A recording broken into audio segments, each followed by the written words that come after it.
ওম শান্তি। ৩রা ফেব্রুয়ারি ২০২৫ প্রাতমূর্লি বাপ-দাদা মধুবন। মিষ্টি বাচ্চারা, আত্মারূপী জ্যোতিতে জ্ঞান যোগের ঘৃত ঢাললেই জ্যোতি প্রজ্বলিত থাকবে। জ্ঞান আর যোগের কন্ট্রাস্ট ভালোভাবে বুঝতে হবে। প্রশ্ন: বাবার কার্য প্রেরণার দ্বারা সম্পন্ন হতে পারে না, তাকে এখানে আসতে হয় কেন? উত্তর: কেননা মানুষের বুদ্ধি সম্পূর্ণরূপে তমপ্রধান হয়ে গেছে। তমপ্রধান বুদ্ধি ঈশ্বরের প্রেরণা অনুভব করতে অক্ষম। সেই জন্য বলা হয়, আকাশ সিংহাসন ছেড়ে নেমে এসো। গীত: ছেড়ে দাও আকাশ সিংহাসন, এই ধরিত্রীতে নেমে এসো। ওম শান্তি। ভক্তরা এই গান রচনা করেছে। এর অর্থ কত সুন্দর। বলা হয় আকাশ সিংহাসন ছেড়ে এসো। আকাশ তো এখানে, এটাই হলো থাকার জায়গা। আকাশ থেকে তো কোনো কিছু আসতে পারে না। বলা হয় আকাশ সিংহাসন। আকাশ তত্ত্বে তোমরা থাকো, আর বাবা থাকেন মহাতত্ত্বে। তাকে ব্রহ্ম বা মহাতত্ত্ব বলা হয়, যেখানে আত্মারা নিবাস করে। বাবা অবশ্যই ওখান থেকেই আসবেন। কেউ তো আসবে, তাই না? বলা হয় তুমি এসে আমাদের জ্যোতি প্রজ্বলিত করো। গাওয়া হয়, অন্ধের সন্তান অন্ধ আর জ্ঞানীর সন্তান জ্ঞানদীপ্ত। শাস্ত্রে ধৃতরাষ্ট্র আর যুধিষ্ঠিরের নাম লেখা হয়েছে। এই সন্তানরা হলো রাবণের, মায়ারূপী রাবণ। সকলেরই রাবণের বুদ্ধি, তোমাদের এখন ঈশ্বরীয় বুদ্ধি। বাবা এসে তোমাদের বুদ্ধির তালা খুলে দিচ্ছেন, রাবণ তালা বন্ধ করে দেয়। কেউ যখন কিছু বোঝে না, তখন তার সম্পর্কে বলা হয় এর তো পাথর বুদ্ধি, অর্থাৎ অন্তঃসার শূন্য। বাবা সেখানে জ্যোতি প্রজ্বলিত করেন, তাই না? প্রেরণার দ্বারা কাজ হয় না। আত্মা যা শতপ্রধান ছিল, তার শক্তি এখন কমে তমপ্রধান হয়ে গেছে, সম্পূর্ণরূপে মলিন হয়ে গেছে। কোনো মানুষ মারা গেলে প্রদীপ জ্বালিয়ে রাখে। প্রদীপ কেন জ্বালায়? মানুষ প্রদীপ জ্বালায় কারণ তারা ভাবে যখন প্রদীপ জ্বালানো হয় তখন সেই আত্মা অন্ধকারে থাকতে পারে না। এখানে প্রদীপ জ্বালালে ওখানে কি করে আলোকিত কি করে হবে? কিছুই জানে না। তোমরা এখন বিচক্ষণ বুদ্ধির হয়ে উঠছ। বাবা বলেন আমি তোমাদের বিচক্ষণ বুদ্ধি সম্পন্ন করে তুলি, জ্ঞানের ঘৃত ঢালি। এটাও বোঝার বিষয়। জ্ঞান আর যোগ দুটো আলাদা বিষয়। যোগকে জ্ঞান বলে না। কেউ কেউ মনে করে ভগবান এসে জ্ঞান প্রদান করে, বলেন আমাকে স্মরণ করো, কিন্তু একে জ্ঞান বলে না। এখানে বাবা আর তার বাচ্চারা। বাচ্চারা জানে ইনি আমাদের বাবা, এর মধ্যে জ্ঞানের প্রশ্ন নেই। জ্ঞান তো বিস্তৃত, এ তো শুধুমাত্র স্মরণ। বাবা বলেন আমাকে শুধুই স্মরণ করো, আর কিছু নয়। এ তো সাধারণ বিষয়, একে জ্ঞান বলে না। বাচ্চা জন্ম নিয়েছে, সুতরাং বাবাকে স্মরণ তো করবে, তাই না? জ্ঞান তো বিস্তারিত। বাবা বলেন আমাকে স্মরণ করো, এ কোনো জ্ঞান নয়। তোমরা নিজেরা জানো আমরা হলাম আত্মা, আমাদের পিতা হলেন পরমাত্মা, পরমাত্মা। একে কি জ্ঞান বলবে? বাচ্চারা বাবাকে আহ্বান করে। জ্ঞান তো হলো নলেজ। যেমন কেউ এমএ পড়ে, কেউ বিএ পড়ে, কত অসংখ্য বই পড়ে। বাবা বলেন তোমরা আমার সন্তান, তাই না? আমি তোমাদের বাবা। আমার সাথে যোগযুক্ত হও, অর্থাৎ স্মরণ করো। একে জ্ঞান বলে না। বাচ্চারা তোমরা তো আছোই, তোমরা আত্মারা কখনোই বিনাশ হও না। কেউ মারা গেলে তার আত্মাকে ডাকে, শরীর তো শেষ হয়ে গেছে, সুতরাং আত্মা ভোজন কি করে করবে? ভোজন তো ব্রাহ্মণই করবে। এসব হলো ভক্তি মার্গের নিয়ম। এমনটাও নয় যে আমাদের বলাতে ভক্তি মার্গ বন্ধ হয়ে যাবে, সে তো চলে আসছে। আত্মা তো এক শরীর ত্যাগ করে অন্য শরীর ধারণ করে। বাচ্চাদের বুদ্ধিতে জ্ঞান আর যোগের পার্থক্য স্পষ্ট হওয়া উচিত। বাবা যে বলেন আমাকে স্মরণ করো, এ জ্ঞান নয়। বাবা যে ডাইরেকশন দেন, একে যোগ বলা হয়। জ্ঞান হলো সৃষ্টি চক্র কিভাবে ঘুরছে তার নলেজ। যোগ অর্থাৎ স্মরণ। বাচ্চাদের কর্তব্য হলো বাবাকে স্মরণ করা। ওরা হলে লৌকিক, ইনি হলেন পারলৌকিক পিতা। বাবা বলেন আমাকে স্মরণ করো, সুতরাং জ্ঞান আলাদা বিষয়। বাচ্চাদের কি বলতে হয় যে বাবাকে স্মরণ করো? লৌকিক বাবা তো জন্মাবার সাথে সাথে স্মরণ আসে। এখানে বাবাকে স্মরণ করার জন্য মনে করিয়ে দিতে হয়, এতে পরিশ্রম। নিজেকে আত্মা মনে করে বাবাকে স্মরণ করো, এটা হলো পরিশ্রমের কাজ। সেজন্য বাবা বলেন যোগে স্থায়ী হতে পারে না। বাচ্চারা বাবাকে লেখে বাবা, স্মরণ করতে ভুলে যায়। এমনটা লেখে না জ্ঞান ভুলে যায়। জ্ঞান তো অতীব সহজ, স্মরণ করাকে জ্ঞান বলা হয় না। এতে মায়ার তুফান আসে। হতে পারে জ্ঞানে কেউ খুব তীক্ষ্ণ, খুব ভালো মূল্যও পড়তে পারে, কিন্তু বাবা জিজ্ঞাসা করেন, স্মরণের চার্ট বের করো, কতটা সময় স্মরণ করেছ। বাবাকে স্মরণের চার্ট যথার্থ রীতিতে তৈরি করে দেখাও। স্মরণই হলো প্রধান বিষয়। পতিতরাই আহ্বান করে বলে, এসে পাবন করে তোলো। প্রধান বিষয় হলো পবিত্র হওয়া, এতে মায়া বিঘ্ন ঘটায়। শিব ভগবানও বাঁচো। স্মরণে সবাই ভীষণ কাঁচা। ভালো ভালো বাচ্চারা যারা খুব ভালো মূল্যে পড়ে, কিন্তু স্মরণে ভীষণ কাঁচা। যোগের দ্বারা বিকর্ম বিনাশ হয়। যোগের দ্বারা কর্মেন্দ্রিয় সম্পূর্ণ শান্ত হতে পারে। এক বাবা ছাড়া দ্বিতীয় আর কেউ যেন স্মরণে না আসে। কোনো দেহধারী যেন স্মরণে না আসে।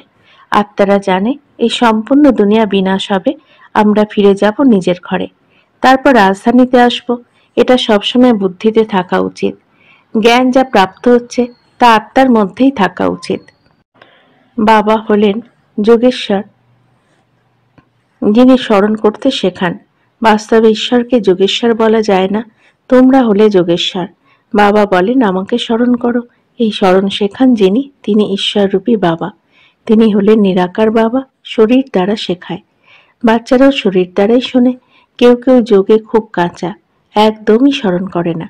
জন্ম জন্মান্তর ধরে যে পাপ সঞ্চিত হয়ে আছে, সবকিছুর জন্য সাজা খেতে হবে। এখানে আসার পরও যে পাপ করে, তা শতগুণ সাজা খেতে হবে। জ্ঞানের টিকটিক তো খুব করে, কিন্তু যোগ একদমই নেই, যে কারণে পাপ ভস্য হয় না, কাঁচাই থেকে যায়। সেই জন্য প্রকৃত মালা আটের তৈরি হয়েছে, নয় রত্ন বলা হয়। 108 রত্ন কেউ কি শুনেছে? 108 রত্নের কোনো কিছু তৈরি হয় না। অনেকেই আছে যারা এই কথাগুলোকে ভালো করে বোঝে না। স্মরণকে জ্ঞান বলে না, জ্ঞান সৃষ্টির চক্রকে বলা হয়। শাস্ত্রে জ্ঞান নেই, ওইসব শাস্ত্র হলো ভক্তি মার্গের। বাবা স্বয়ং বলেন, আমাকে এদের সাথে তোমরা মিলিও না। সাধু সন্ত ইত্যাদি সবাইকে উদ্ধার করতে আমি আসি। ওরা ভাবে ব্রহ্মতে লীন হতে হবে, দৃষ্টান্ত তুলে ধরে জলের বুদবুদের। এখন তোমরা এসব বলো না। তোমরা জানো আমরা আত্মারা বাবার সন্তান। মামেকম স্মরণ করো, এ কথা বলে, কিন্তু অর্থ কিছু জানে না। যদিও বলে থাকে আমরা আত্মা, কিন্তু আত্মা কি, পরমাত্মা কি, এই জ্ঞান নেই। এইসব কথা বাবা এসে শোনান। এখন তোমরা জানো যে আমরা হলাম আত্মা, আমাদের ঘর হলো ওখানে। সম্পূর্ণ বংশলতিকা সেখানে বিদ্যমান। প্রতিটি আত্মা তার নিজের নিজের পাঠ পেয়েছে। সুখ প্রদান করেন কে, দুঃখ কে দেয়, এও কারো জানা নেই। ভক্তি হলো রাত, জ্ঞান হলো দিন। 63 জন্ম ধরে তোমরা ধাক্কা খাও, তারপর আমি এসে তোমাদের সৃষ্টি চক্রের জ্ঞান শোনাই। এতে কত সময় লাগে? সেকেন্ড। এ তো গাওয়া হয়ে থাকে যে সেকেন্ডে জীবন মুক্তি। তোমাদের যিনি পিতা, তিনিই পতিত পাবন। ওনাকে স্মরণ করলেই তোমরা পবিত্র হয়ে যাবে। সত্যযুগ, ত্রেতা, দাপর, কলিযুগ, এই হলো চক্র। নামও জানে, কিন্তু পাথর বুদ্ধি, টাইমের বিষয়ে কারো জানা নেই, ভাবে ঘোর কলিযুগ। যদি কলিযুগ এখনো চলতে থাকে, তবে আরো ঘোর অন্ধকারে তলিয়ে যাবে। সেজন্য গাওয়া হয়, কুম্ভকর্ণের নিদ্রায় নিদ্রিত ছিল আর বিনাশ হয়ে গেল। সামান্য জ্ঞান শুনলে প্রজা হবে, কোথায় লক্ষ্মীনারায়ণ, কোথায় প্রজা, পরাণ তো একজনই। প্রত্যেকের নিজের নিজের ভাগ্য রয়েছে, কেউ বা ফেল করে যায়।